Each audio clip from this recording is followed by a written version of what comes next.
بسم اللہ الرحمن الرحیم، شروع اللہ کے نام سے جو بڑا مہربان اور نہایت رحم والا ہے۔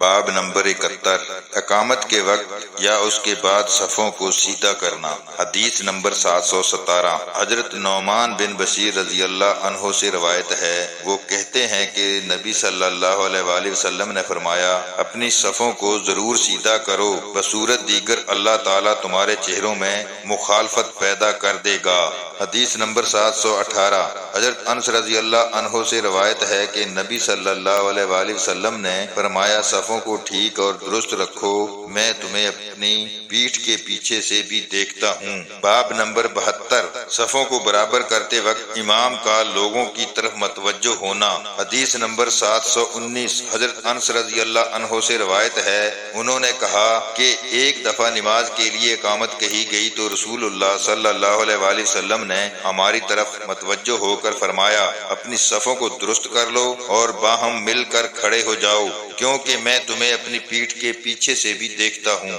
باب نمبر 73، صف اول کا بیان۔ حدیث نمبر 720، حضرت ابو ہریرہ رضی اللہ عنہ سے روایت ہے، انہوں نے کہا کہ نبی صلی اللہ علیہ وآلہ وسلم نے فرمایا، شہداء یہ لوگ ہیں جو ڈوب کر مرے، جو پیٹ کے مرض میں مبتلا ہو کر فوت ہو جائے، جو طاعون میں چل بسے اور جو دیوار کے نیچے دب کر اس جہاں سے رخصت ہو جائیں۔ حدیث نمبر 721، آپ نے فرمایا، اگر لوگوں کو علم ہو کہ سخت گرمی یا اول وقت میں نماز پڑھنے کی کیا فضیلت ہے تو اسے ادا کرنے کے لیے دوڑ لگائیں، اور اگر وہ جان لے کہ عشاء اور صبح کی نماز میں کیا فضیلت ہے تو یقیناً ان میں شریک ہوں، اگرچہ انہیں گھٹنوں کے بل چل کر آنا پڑے، اور اگر انہیں معلوم ہو کہ پہلی صف میں کیا فضیلت ہے تو اس کے حصول کے لیے ضرور قرآن اندازی کریں۔ باب نمبر 74، صف کا درست کرنا، نماز کا پورا کرنا۔ حدیث نمبر 722،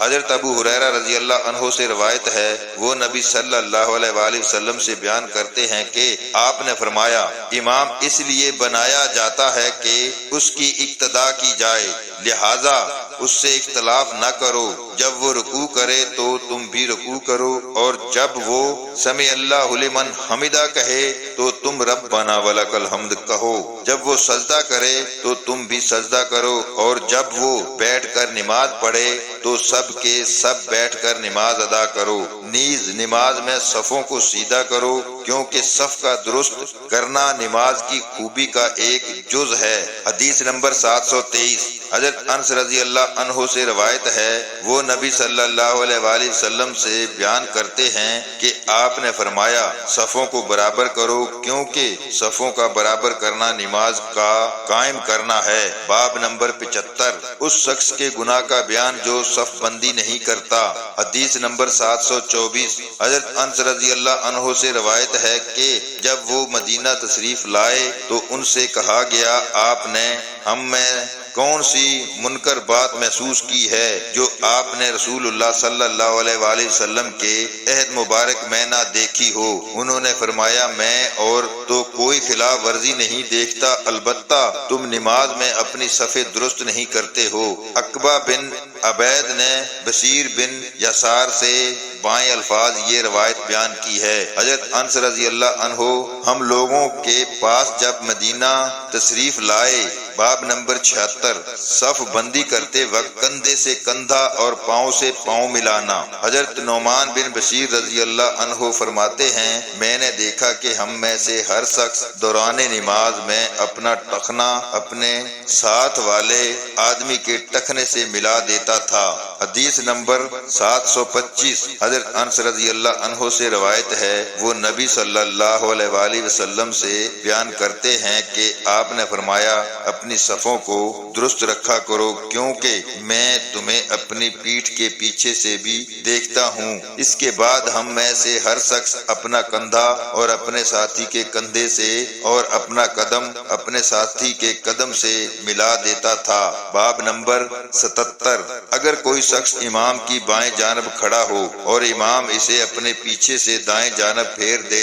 تو اس کی نماز صحیح ہوگی۔ حدیث نمبر 726 حضرت ابن عباس رضی اللہ عنہ سے روایت ہے، انہوں نے فرمایا کہ میں نے ایک رات نبی صلی اللہ علیہ وآلہ وسلم کے ہمراہ نماز پڑھی، میں آپ کی بائیں جانب کھڑا ہو گیا تو رسول اللہ صلی اللہ علیہ وآلہ وسلم نے پیچھے سے میرا سر پکڑ کر مجھے اپنی دائیں جانب کھڑا کر دیا، پھر نماز پڑھی اور سو گئے۔ جب مؤذن آیا تو آپ کھڑے ہوئے، نماز پڑھائی اور وضو نہیں کیا۔ باب نمبر 78 اکیلی عورت صف کا حکم رکھتی ہے۔ حدیث نمبر 727 حضرت انس بن مالک رضی اللہ عنہ سے روایت ہے، انہوں نے کہا کہ میں نے اور ہمارے گھر میں رہنے والے ایک یتیم لڑکے نے نبی صلی اللہ علیہ وآلہ وسلم کے پیچھے نماز پڑھی، میری والدہ ام سلیم ہم سب کے پیچھے تھی۔ باب نمبر 79 مسجد اور امام کی دائیں جانب کا بیان۔ حدیث نمبر 728 حضرت عبداللہ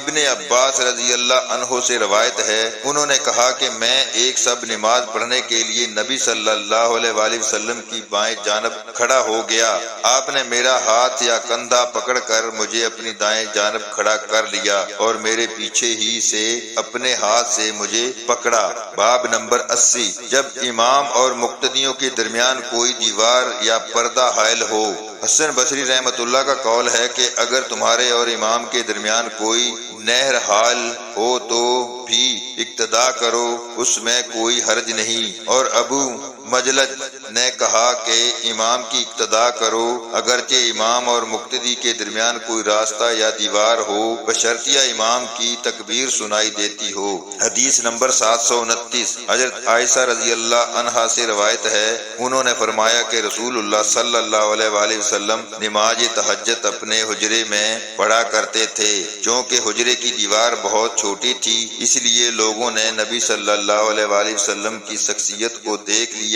اور کچھ لوگ نماز کی ابتدا کرنے کے لیے آپ کے ساتھ کھڑے ہو گئے۔ پھر صبح کو انہوں نے دوسرے سے اس کا ذکر کیا، بعد ازاں دوسری رات نماز کے لیے کھڑے ہوئے تو کچھ لوگ اس رات بھی آپ کی ابتدا میں کھڑے ہو گئے۔ یہ صورتحال 2 یا 3 راتوں تک رہی، اس کے بعد رسول اللہ صلی اللہ علیہ وآلہ وسلم بیٹھ رہے اور نماز کے لیے تشریف نہ لائے۔ اس کے بعد صبح کے وقت لوگوں نے اس کا ذکر کیا تو آپ نے فرمایا مجھے اس بات کا ڈر ہوا کہ کہیں نماز سب تم پر فرض نہ کر دی جائے۔ باب نمبر 81 نماز سب کا بیان۔ حدیث نمبر 730 حضرت عائشہ رضی اللہ عنہا سے روایت ہے، انہوں نے فرمایا کہ نبی صلی اللہ علیہ وآلہ وسلم کی ایک چٹائی تھی جسے آپ دن کے وقت بچھا لیتے اور رات کو اس کا حجرہ بنا لیتے تھے۔ کچھ لوگ آپ کے پاس جمع ہونے لگے اور انہوں نے آپ کے پیچھے صف بنا کر نماز پڑھنا شروع کر دی۔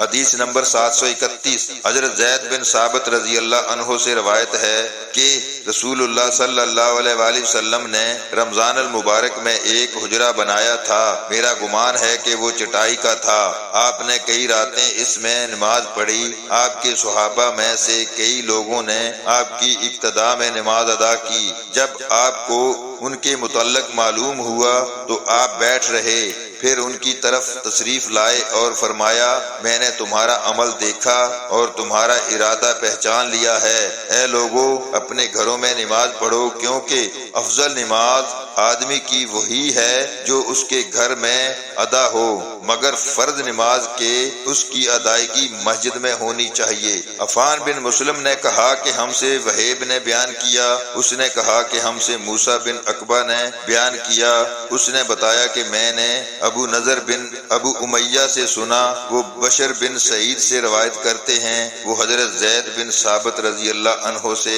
وہ نبی صلی اللہ علیہ وآلہ وسلم سے بیان کرتے ہیں۔ باب نمبر 82 تکبیر تحریمہ کا وجوب اور نماز کے آغاز کا بیان۔ حدیث نمبر 732 حضرت انس بن مالک رضی اللہ عنہ سے روایت ہے کہ رسول اللہ صلی اللہ علیہ وآلہ وسلم ایک مرتبہ گھوڑے پر سوار ہوئے اور گر پڑے تو آپ کی بائیں جانب کچھ زخمی ہو گئی۔ حضرت انس رضی اللہ عنہ کہتے ہیں کہ ہمیں ان دنوں آپ نے نمازوں میں سے جو نماز بھی پڑھائی وہ بیٹھ کر پڑھائی، ہم نے بھی آپ کے پیچھے بیٹھ کر نماز پڑھی۔ پھر جب آپ نے سلام پھیرا تو فرمایا امام اس لیے بنایا جاتا ہے کہ اس کی اقتداء کی جائے، لہذا جب وہ کھڑے ہو کر نماز پڑھے تو تم بھی کھڑے ہو کر نماز پڑھو، جب وہ رکوع کرے تو تم بھی رکوع کرو، جب وہ سر اٹھائے تو تم بھی سر اٹھاؤ، جب وہ سجدہ کرے تو تم بھی سجدہ کرو، اور جب وہ سمع اللہ لمن حمدہ کہے تو تم ربنا ولک الحمد کہو۔ حدیث نمبر 733۔ حضرت انس بن مالک رضی اللہ عنہ سے روایت ہے، انہوں نے فرمایا ایک مرتبہ رسول اللہ صلی اللہ علیہ وآلہ وسلم گھوڑے سے گر پڑے تو جسم پر خراشیں آئی، اس وجہ سے آپ نے ہمیں بیٹھ کر نماز پڑھائی تو ہم نے بھی آپ کے ہمراہ بیٹھ کر نماز پڑھی۔ جب آپ نماز سے فارغ ہوئے تو فرمایا امام اس لیے بنایا جاتا ہے کہ اس کی اقتداء کی جائے، جب وہ اللہ اکبر کہے تو تم بھی اللہ اکبر کہو، جب وہ رکوع کرے تو تم بھی رکوع کرو، جب وہ سر اٹھائے تو تم بھی سر اٹھاؤ، جب وہ سمع اللہ لمن حمدہ کہے تو تم بھی ربنا ولک الحمد کہو، اور جب وہ سجدہ کرے تو تم بھی سجدہ کرو۔ حدیث نمبر 734۔ حضرت ابو ہریرہ رضی اللہ عنہ سے روایت ہے، انہوں نے کہا کہ نبی صلی اللہ علیہ وآلہ وسلم نے فرمایا امام اس لیے بنایا جاتا ہے کہ اس کی اقتداء کی جائے، لہذا جب وہ اللہ اکبر کہے تو تم بھی اللہ اکبر کہو، جب وہ رکوع کرے تو تم بھی رکوع کرو، اور جب وہ سمع اللہ لمن حمدہ کہے تو تم بھی ربنا ولک الحمد کہو، جب وہ سجدہ کرے تو تم بھی سجدہ کرو، اور جب وہ بیٹھ کر نماز پڑھے تو تم بھی بیٹھ کر نماز پڑھو۔ اللہ تعالی ہم سب کو دین کو صحیح معنوں میں سمجھنے کی توفیق عطا فرمائے، آمین ثم آمین۔